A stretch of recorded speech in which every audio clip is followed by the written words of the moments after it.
My name's Lena Ostock. I'm the Visual Arts Manager at the Banana Factory, and this is another session of our virtual workshops, part of the Stay Creative series.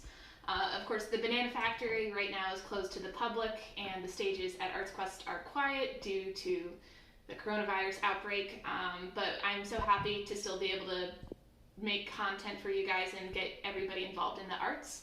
And if you visit ArtsQuest at home, part of our website now, we have all kinds of other content. We have live streamed concerts, we have improv, comedy, educational resources, and more visual arts stuff.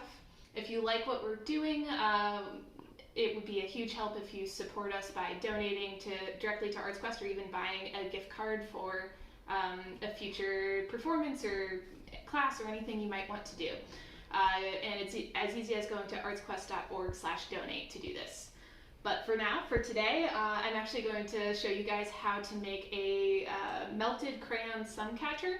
This is, I will say, a project that you need adult supervision for the entire time, or I would recommend that, but it's pretty straightforward.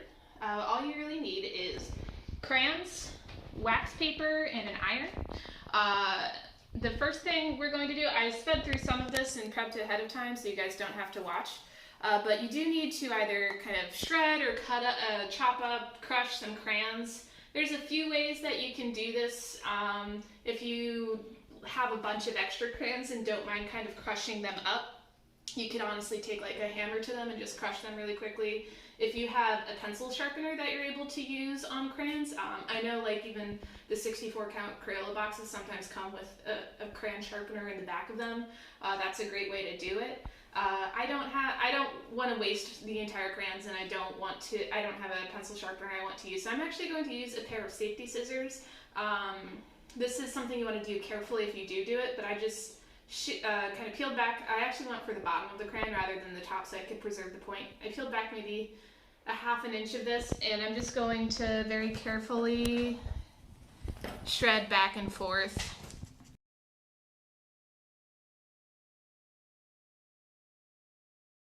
Alrighty, so I have my crayons. I tried to keep it assorted in colored piles, and now I'm going to cut a piece of wax paper for this. You can probably get away with parchment paper or something like this, but wax paper is great because the wax will kind of bond with the crayon wax, and it's also pretty close to translucent anyways. And so what I'm going to do now, I have my little piles. This part might get a little messy, but I have my piles of crayons, and I'm going to arrange them in some sort of design on my wax paper. I'm going to try to aim for rainbow because I've noticed that people in my neighborhood have been putting out rainbows to kind of spread some cheer for people walking around.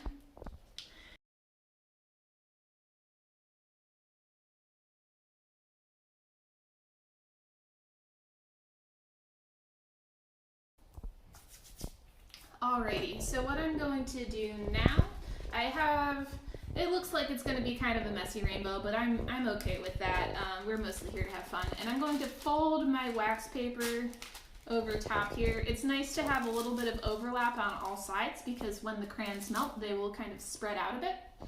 And now I'm going to actually sandwich this between some newspaper just to protect my iron and to protect the table. So I'm gonna put my newspaper on top, and I'll take my iron and very carefully iron here.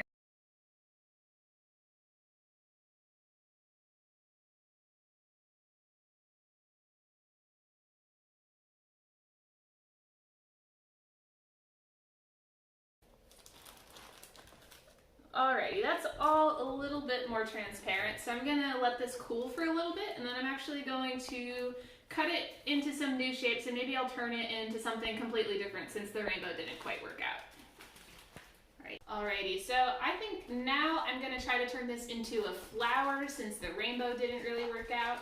And what I'm going to do, the safety scissors I used to kind of cut down or to shave down my crayons should work just fine to cut into the wax paper. It cuts really easily. And I'm going to cut out some petal shapes.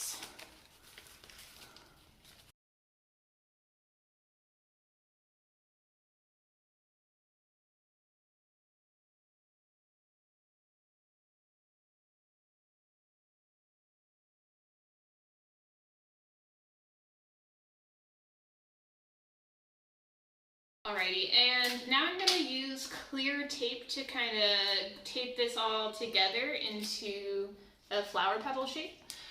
If you do want to use this as a sun catcher, you are going to want to use clear tape just because the light will still pass all the way through that.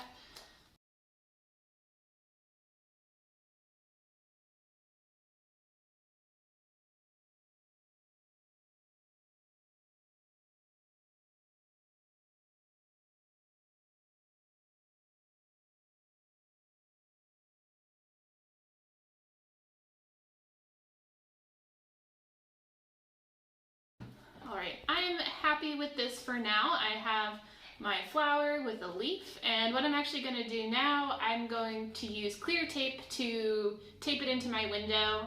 Today is really rainy and not very sunny at all, so I can't guarantee it'll catch much light at the moment, but if it's a super sunny day, it should kind of catch the light.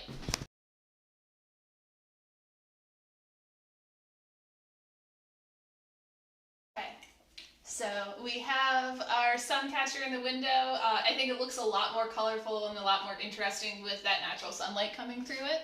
Alright, so that's it for today. Thank you guys so much for watching. And again, check out ArtsQuest at home for more content. Feel free to make a donation if you have the means. And if you do make an art project today, either the melted crayon suncatcher or anything else, please tag us in it on social media. You can use the tag BF Quarantine Art Club or at bananafactory_PA, and you have a chance to be featured on our story. So thank you, and I hope to see you guys in person soon.